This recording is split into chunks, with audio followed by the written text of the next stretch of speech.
mbaniriza nnyo basebo ne bannyabo muli mutya mwebale kubeerayo naffe gye tuli mpolampola tugezaako okulaba nga ebintu bino tubikwasaganya kisajja kikulu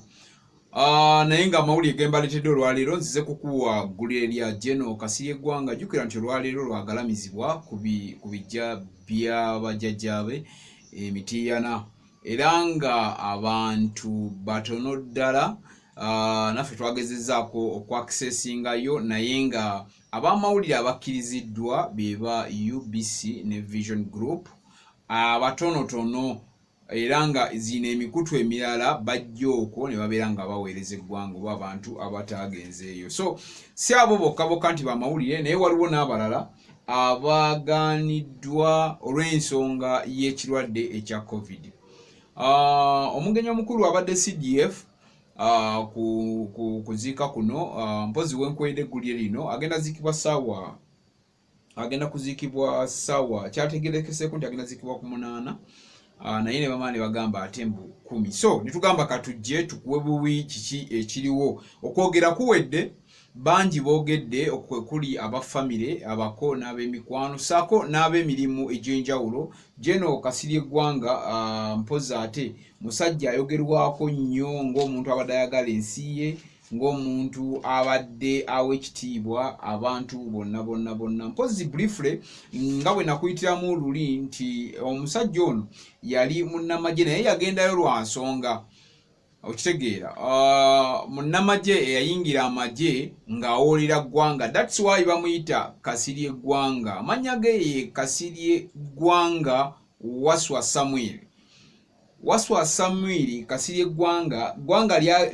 lyamugattwako lwakuba nti nno Muganda be bamutta mu lutalo lwa Idi Amin so n'agamba nti agenda kuwoolera eggwanga era okuyingira amagye yagendayo n'ensonga ng'agenzeeyo kuwoolera ggwanga naye nti kyanaku nnyo olunaku ate wiiki eno yennyini yali etandika n'abeera nga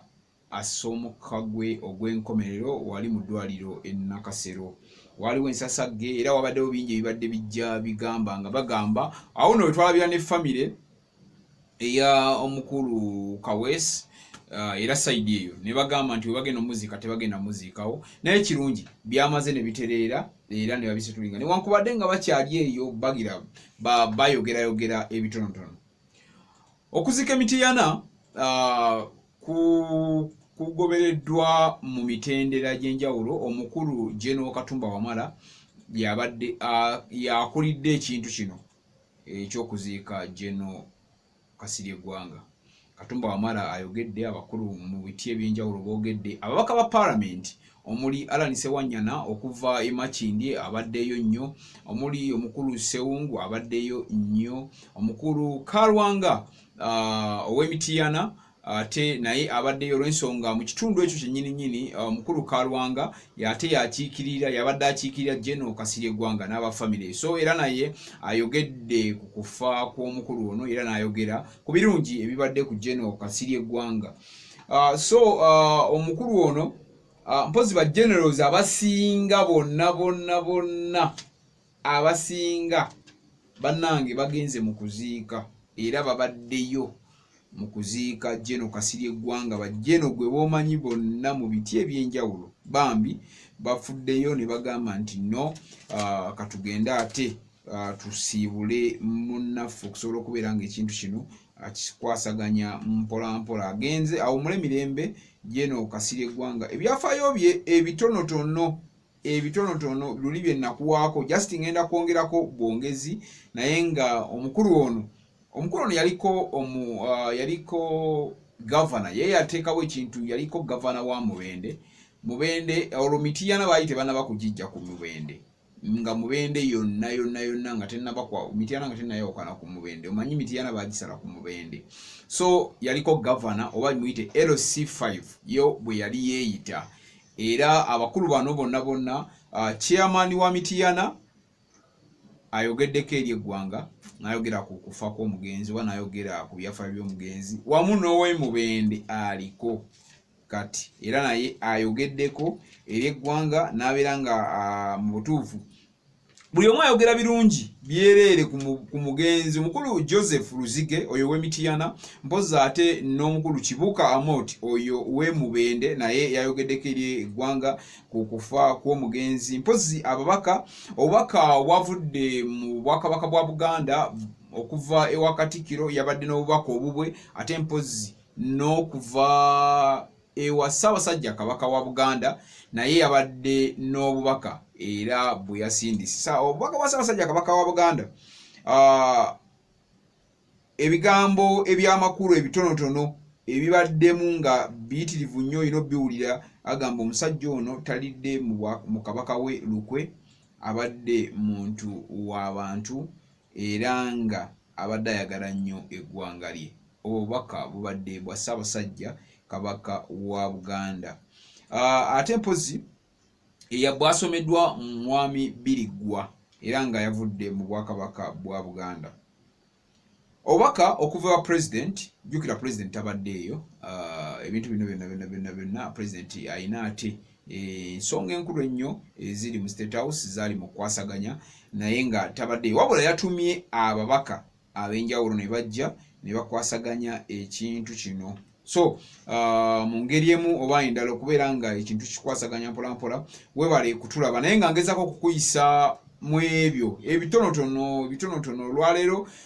Nga bwe nkunyonnyodde nti ensonga ne Gen. Katumba agyogeddeko n'agamba singa Kalwanga omubaka agyogeddeko n'agamba singa tebadde ku kisenyiga kino Emityana yena yandiwuumye. Mityana wabadde wagenda beera wayitirivu ddala. Oyo ye Kalwanga nga bw'omulaba oyo bw'atyo wabadde akwasaganya ekintu kye. Omukulu ono era mpozi ne Ssaabasajja Kabaka wa Buganda n'agamba omwami ono afiiridde mu kiseera kizibu nnyo. Ekiseera kyafiiriddemu Gen.Kasirye eggwanga nti kibi nnyo olw'ensonga nti Abaganda bandimulaze Oluganda oba abantu bandimulaze Oluganda mu ngeri gye bakwasaganyamu ekintu kye, okuziika, emikolo egy'enjawulo n'ebintu eby'enjawulo okubeera ng'ate bitambula ng'emikolo girina okubeera. Afande Katumba nga bwe nakunyonnyodde yabadde omugenyi omukulu. Kasirye eggwanga yayingira amagye mu 1972 ate n'agawummula mu 1979. Bino byonna bigenda obeerawo mu 1980 simanyi biki. Mu 88 yafuuka meeja, mu 99 n'afuuka Kano, mu 96 n'afuuka brigadier. Omwami ono gw'abali tamanyi abadde presidential advisor okuviira ddala mu 2006 mpaka mu 2021 waafiiridde. Awo wonna nga presidential advisor. Abadde alina abaana be abawala babiri baasinga okwagala nga omu ayitibwa Najjita omulala ayitibwa Nassolo. Abaana abo era mu kufiirwa wonna emikolo gy'okuziika, omuwala Irene Najjita abadde ye yatutte yakulembedde ne bamulekwa bonna okugenda okutwala ekimuli okubeera ng'ate bakiganzikaako keesi oyo Najjita. Ababaka nakunyonnyodde mubadde mu Honorable Sebunya, Honorable Kalwanga abaddeyo mpozi oyo ng'ate yakikirira mu kitundu ekyo kyennyini Luchamuzi Kalwanga, n'ababaka abalala bangi nnyo ababaddeyo, newankubadde nti ebintu bino byabadde bya kaadi, byabadde nga bw'otuuka wali bw'oba tebakumanyi, bw'obanga toli ku lisiti yabagenda kuziika obadde tokkirizibwa kuyingira era wadde okusembererawo awali abakungubazi, kubanga abantu bangi balemeseddwa awo wennyini, naye abo abatali mu nteekateeka oba be bataatadde ku lisiti nga tebaakutaddeko obadde tosobola kugendayo wadde. Abataddeko ebimuli be babaka LC5 ab'enjawulo, bassentebe aba disitulikiti ez'enjawulo, mwe muli Mubende n'Emityana, nabo abali abetolodde Mityana nabo bazze ne bateekako nkumenyeddeko wali mabega ba honorable member of parliament nabo bazze ne bateekako ebimuli naye abatono abo abagenze Alan Sewanyana Bakalwanga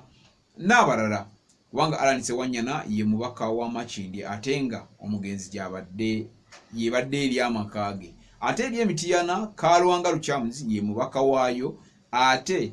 ngeyo mugenzi naye ayinayo amakera gye bamuziise ku bijja by'abajjajjabe so bebamu ku babaddeeyo mpozi ate mulimu ne ba generals ababataddeko ebimuli ab'enjawulo abaana nga bakulembeddwamu Irene Najjita nabo batadde mpozi n'abazzukulu kwe kubadde bamaama ne bajjajja nabo bazze oluvannyuma ne bakola ki ne babakkiriza ne bateekayo ekimuli omwami ono agenda kukubirwa emizira oba emizinga ng'enkola y'amagye mu kuziika omuntu yenna alina ow'amagye bw'ebeera era nga bagenda kukikwasaganya mu ngeri emu oba endala. Tubagala nnyo byebitonotono sofa ebibadde biri mu kuziika olunaku lukyagenda maaso era kyonna ekinaavaayo tugenda ba tukiteekako wano wennyini nnyini. Nkwagala nnyo Mukama Katonda akunkumire teweerabira dda Dias Preschool wali Bunnamwaya okubeera nga ate basomesa omwana wo senga Kezia kulanama naye gyali ali ku Ntebe Road Ekigo mpozi ate ne haleluya jingati akantu ako kagezeeko ngenda kuteerawo essimu n'endagiriro ey'omwami oyo mukubire ku ssimu obeere nga ate okwasaganya naye bw'oba olina ebirwadde bikuli mu mubiri nga tobitegeera bulungi okanywa bunywi n'owulira nga ate oteredde. So yeye embeera eri mu kuziika Gen.Kasirye Ggwanga. Nkwagala nnyo Big Bro Jamaru ge mannya Mukama Katonda akunkumire ebeera bulungi.